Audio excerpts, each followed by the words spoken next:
देहरादून के प्रसिद्ध पर्यटक स्थल सहस्त्रधारा में देर रात को करीब 11:30 बजे बादल फटने से अफरा तफरी मच गई। इस दौरान मुख्य बाजार में मलबा आने की वजह से बड़े होटलों और दुकानों को भी काफी नुकसान पहुंचा है। स्थानीय लोगों ने एनडीआरएफ के साथ मिलकर करीब 100 लोगों को हालांकि सुरक्षित स्थानों पर पहुंचाने का कार्य भी किया। हालांकि अभी भी 2 लोग लापता बताए जा रहे हैं, जिनकी तलाश रेस्क्यू टीम द्वारा की जा रही है।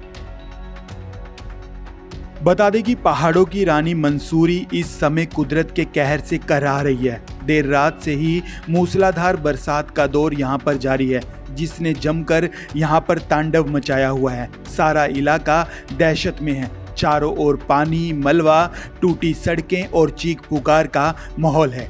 वहीं मंसूरी और देहरादून मार्ग पूरी तरह से अवरोधित है।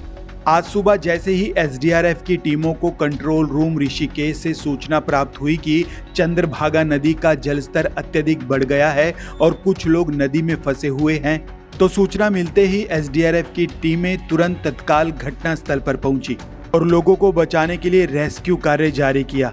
वहीं तमसा नदी के रौद्र रूप लेने से टमकेश्वर मंदिर में शिवलिंग पूरी तरह से डूब चुका है। आईटी पार्क के पास मलबा आने से सोंग नदी का जलस्तर भी बढ़ चुका है। मंसूरी में भारी बरसात ने एक मजदूर की जान तक ले ली। पुलिस, एनडीआरएफ और एसडीआरएफ की टीमें राहत और बचाव कार्यों में जुटी हुई हैं। बताया जा रहा है कि बादल फटने के कारण यहां पर भारी भरकम नुकसान हुआ है। हालांकि कितने लोगों की जिंदगी इस आपदा में तबाह होगी, इस बारे में अभी कुछ कहा नहीं जा सकता। लापता लोगों को ढूंढने का प्रयास किया जा रहा है और फंसे हुए लोगों को सुरक्षित स्थानों पर पहुंचाया जा रहा है। इसके साथ ही देहरादून के सहस्त्रधारा में हुई इस घटना को लेकर मुख्यमंत्री पुष्कर सिंह धामी ने अफसोस जताया है। उन्होंने कहा है कि जिला प्रशासन, एसडीआरएफ, पुलिस मौके पर पहुंचकर राहत बचाव कार्य में जुटी हुई है। इस संबंध में निरंतर स्थानीय प्रशासन से संपर्क किया जा रहा है और स्वयं भी वह स्थिति की निगरानी कर रहे हैं।